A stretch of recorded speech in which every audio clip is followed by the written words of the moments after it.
Hello friends, welcome to exam Bangla.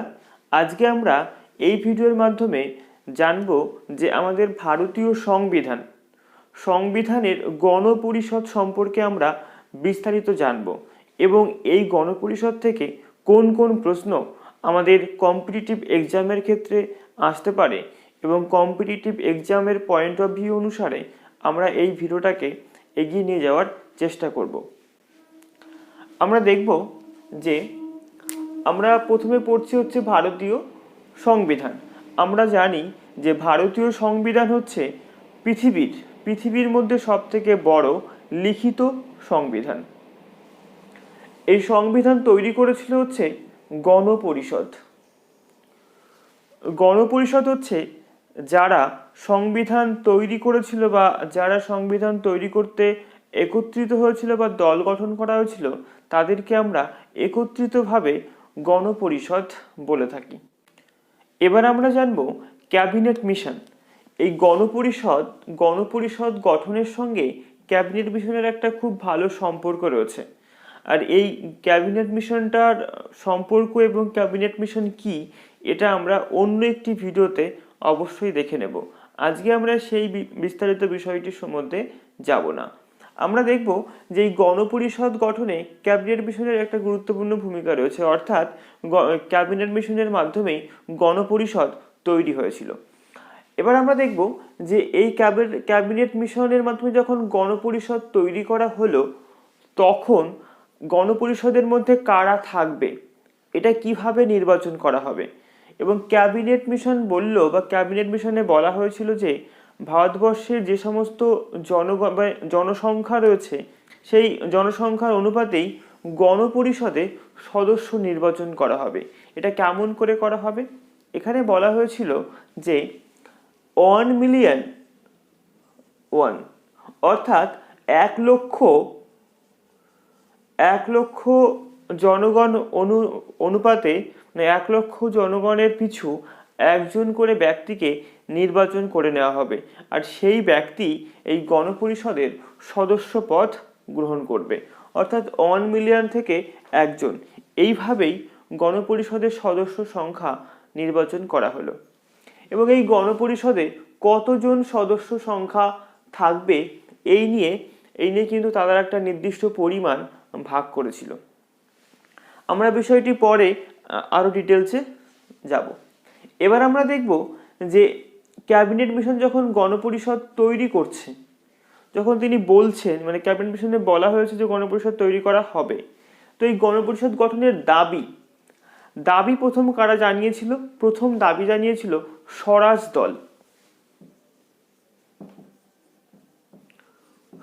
দল প্রথম গণপরিষদের দাবি জানায়। আমরা একটা সাল লিখেছি যে 1946 16ই মে। এই 1946 সালের 16ই মেতে গণপরিষদ গঠনের যে পরিকল্পনা বা কাজ সেটা শুরু করেছিল এই ক্যাবিনেট মিশন। 16ই মেতে 1946-এর 16ই মেতে গণপরিষদ গঠনের কাজ বা পরিকল্পনা শুরু করলো এবং তারপরে 1946 সালের জুলাই মাসে নির্বাচন হলো। কেমন করে হচ্ছে? আমি আগেই বলেছি যে 1,000,000 পিছু একজন, এই একজনকে বেছে নিতে হবে। কিভাবে বেছে নিতে হবে? নির্বাচনের মাধ্যমে। অর্থাৎ 1946 সালের জুলাই মাসে গিয়ে নির্বাচন হলো। এখানে মেতে পরিকল্পনা শুরু হচ্ছে, জুলাইতে গিয়ে নির্বাচন হচ্ছে। জনগণেরা প্রত্যক্ষভাবে কিন্তু এখানে নির্বাচনে অংশগ্রহণ করেছিল। তো এই নির্বাচনের পরে 1946 সালের নভেম্বর মাসে গণপরিষদ তৈরি হলো। নভেম্বর মাসে গিয়ে গণপরিষদ গঠন হয়ে গেল। এই গণপরিষদে কতজন লোক থাকবে এটা আমি আগে বলছিলাম। এখানে রয়েছে হচ্ছে 292, এদিকে রয়েছে 93। আমি এটাকে এখানে লেখার চেষ্টা করছি। 292 আর হচ্ছে 93। এই 292 জন নির্বাচিত প্রতিনিধি থাকবে হচ্ছে ভারতবর্ষের যে সমস্ত প্রদেশ রয়েছে সেই সমস্ত প্রদেশ থেকে 292 জনকে নেওয়া হবে এবং যে প্রিন্স এস্টেটগুলো রয়েছে সেখান থেকে 93 জনকে নেওয়া হবে। তো এই 292 জন জনগণের মধ্যে আমাদের ভারতবর্ষে মুসলিম, সাধারণ, শিখ এই সমস্ত সম্প্রদায়ভুক্ত মানুষ রয়েছে। সেখানে বলা হয়েছিল যে সাধারণ মানুষ থাকবে 210 জন, অর্থাৎ 210টা সিট করা হয়েছিল সাধারণ মানুষের জন্য, অর্থাৎ এবং তার সঙ্গে মুসলিমদের করা হয়েছিল 78, আর শিখদের করা হয়েছিল 4। এই হচ্ছে 292টি আসন নির্বাচনের মাধ্যমে প্রতিনিধিকে বেছে নেওয়া হলো। এবং এই 93 যে প্রিন্স এস্টেটগুলো রয়েছে সেখান থেকে মনোনীতভাবে, এটা কিন্তু নির্বাচনের হচ্ছে মনোনীতভাবে এটাকে অর্থাৎ ওদেরকে যোগ করা হলো। এই মিলে গণপরিষদ গঠন করা হলো। এবার এই গণপরিষদ যখন গঠন হয়ে যাচ্ছে, এবার গণপরিষদ সভা করতে হবে, গণপরিষদ এক জায়গায় মিলিত হতে হবে। তো ফার্স্ট একদম প্রথম সভা হলো 1946 খ্রিস্টাব্দের 9 ডিসেম্বর। 9 ডিসেম্বর কি হলো, গণপরিষদের প্রথম সভা বসলো। এই সভাতে কিন্তু সকলে কিন্তু অংশগ্রহণ করেনি। সভাতে অংশগ্রহণ করেছিল কতজন? 200।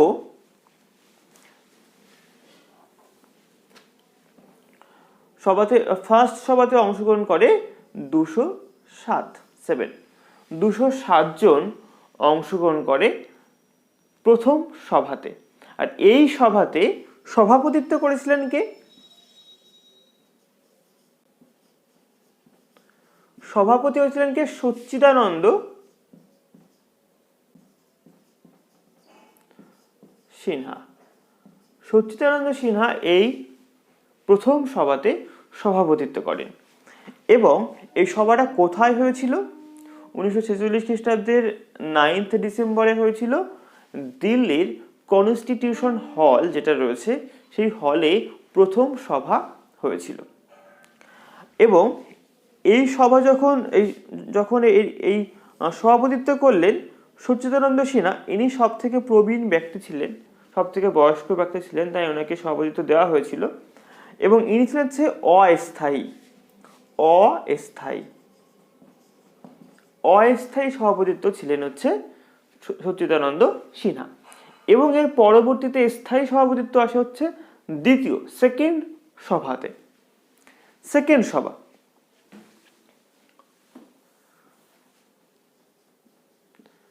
সেকেন্ড যে সভাটা হয়েছিল, সেকেন্ড সভা হয় হচ্ছে 1946 খ্রিস্টাব্দের 11 ডিসেম্বর। 11 ডিসেম্বরে সেকেন্ড সভা বসলো। এই সভাতে সভাপতিত্ব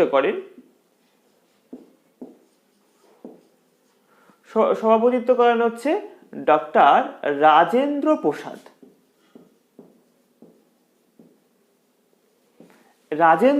সভাপতিত্ব করলেন সেকেন্ড সভাতে। এবং তার সঙ্গে রাজেন্দ্র প্রসাদের সঙ্গে একজন ছিলেন সহসভাপতি। সহসভাপতি কে ছিলেন হচ্ছে হরেন্দ্র কুমার মুখোপাধ্যায়।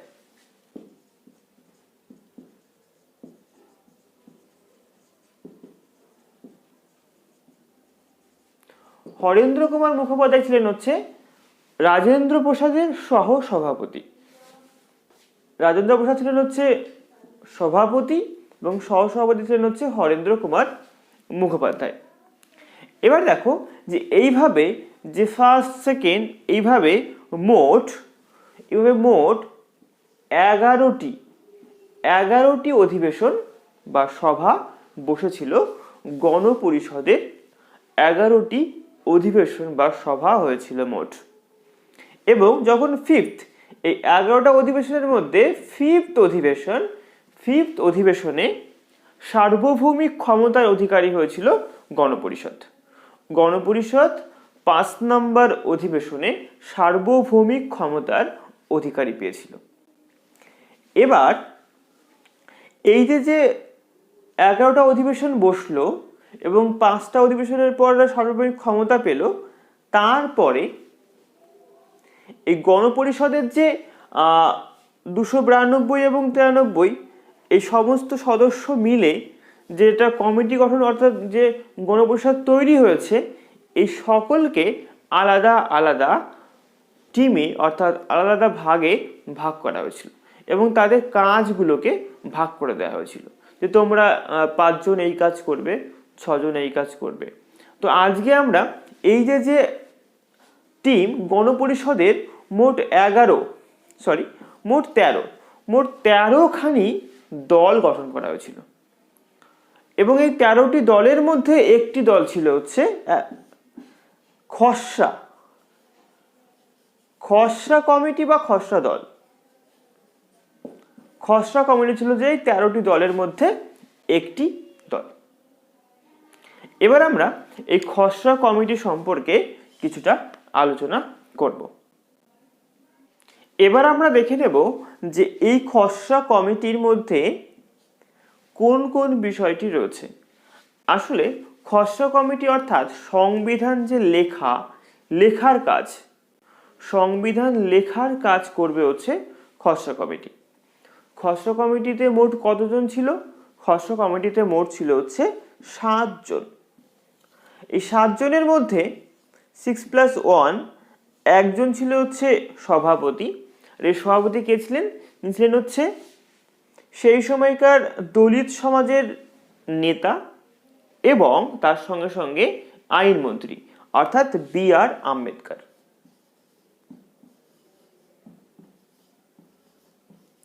এই বি.আর. আম্বেদকর ছিলেন হচ্ছে সেই আমাদের খসড়া কমিটির ডক্টর বি.আর. আম্বেদকর ছিলেন হচ্ছে সেই সময়কার আইনমন্ত্রী এবং আমাদের খসড়া কমিটির সভাপতি। এই খসড়া কমিটির সভাপতির সঙ্গে সঙ্গে আরো 6 জন ব্যক্তি ছিলেন। এই 6 জন ব্যক্তি অর্থাৎ 7 জন মিলে সংবিধান লেখার কাজ শুরু করলো। আমরা একবার দেখে নেব যে এই 6 জন ব্যক্তির মধ্যে কারা কারা রয়েছে।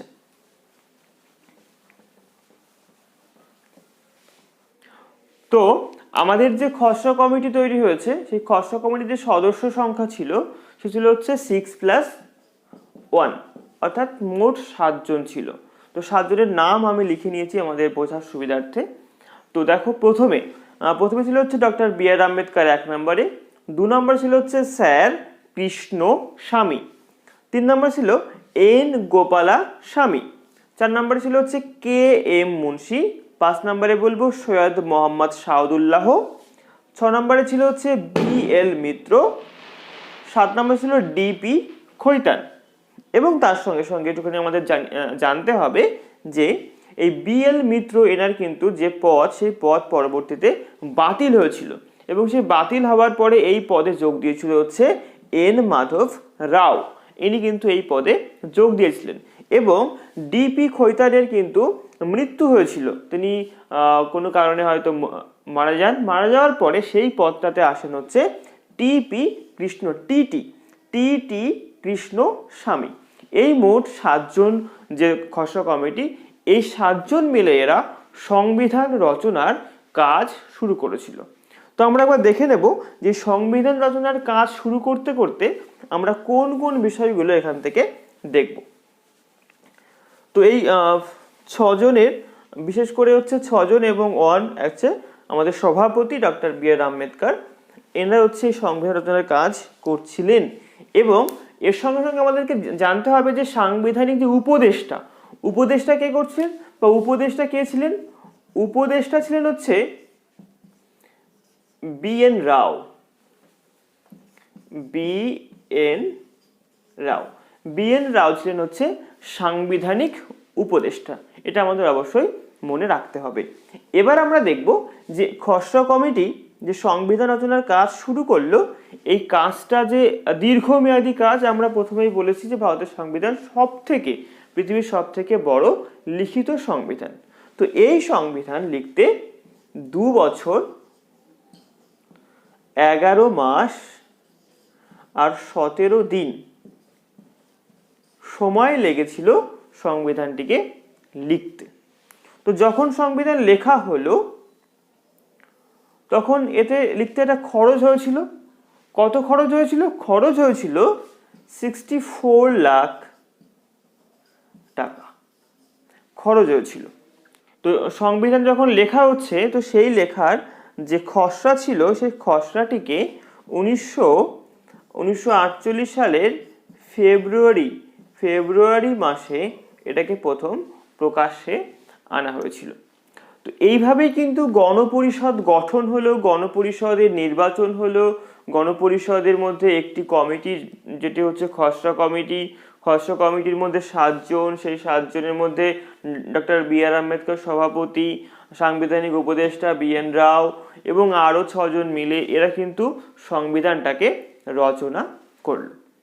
এবং সেই সংবিধান রচনা করতে সময় এবং খরচ আমরা জানলাম, এবং এটা 1948 প্রথম প্রকাশ করা হয়েছিল। তার সঙ্গে জানিয়ে রাখি যে এই খসড়া কমিটির যে তৈরি হলো সংবিধান, তারপরে এখানে প্রস্তাবনা আছে। প্রস্তাবনা আমাদের জওহরলাল নেহরু ইনি প্রকাশ করেন, সংবিধানের সঙ্গে এটাকে যুক্ত করা হয় এবং এই সংবিধান শেষ 1950-এর 26শে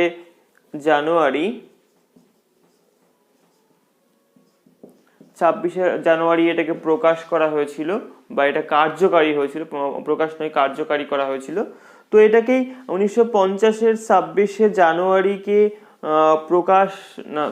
কার্যকারী দিন হিসাবে কেন এটাকে বেছে নেওয়া হয়েছিল সেই বিষয় নিয়ে আমরা আলোচনা করব। তো এই আজকের আমাদের যেটা আলোচনা ছিল সেটা হচ্ছে গণপরিষদ সম্পর্কে একটা বেসিক ধারণা। তোমাদের নিশ্চয়ই বুঝতে একটু হলেও সুবিধা হয়েছে। আমি তোমাদেরকে হয়তো বোঝানোর চেষ্টা করেছি এবং বিষয়গুলো একবার করে বলার চেষ্টা করেছি। তো যদি তোমাদের বিষয়টি ভালো লাগে তাহলে অবশ্যই তুমি আমাকে কমেন্ট করে জানাবে এবং তার সঙ্গে সঙ্গে আমার ভিডিওটিকে অবশ্যই লাইক করবে, কেননা আমি একটি নতুন উদ্যোগ নিয়েছি।